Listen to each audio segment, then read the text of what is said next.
नमस्कार दर्शक बंधु मु शिवप्रसाद टेक्न ओडिया चैनल को आपण मानक स्वागत। कौन रही आज पाणीपाग खबर आसतु से विषय जानिबा। आज 28/3/2026 शनिवार कौन रही आज पाणीपाग खबर आसतु से विषय जानिबा। मयूरभंज, केउंझर, बालेश्वर, सुंदरगढ़, भद्रक एवं जाजपुर जिले में गोटे किंबा दुईटी स्थान में हालुकारु मध्यम धरणर वर्षा होबार संभावना रही एवं ओडिशार अन्य जिला गुड़िकर पाग शुक्ला रहिबार संभावना रही। सेहीपरि विशेषकर मयूरभंज जिलार गोटे किंबा दुईटी स्थान में बिजुली घड़घड़ी सह वज्रपात, कुआपथर और घंटा प्रति 50 ରୁ 60 किलोमीटर बेगर पवन बहिबार संभावना रही।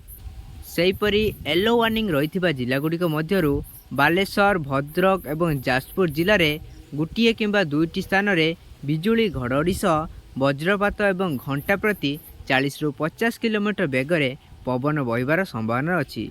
बंधुगण, जदि भिडियोटी भल लगी आम चैनल को सब्सक्राइब करनियंतु। प्रत्येक दिन पाणीपाग खबर जानिया आम चैनल को सब्सक्राइब कर रखुँ।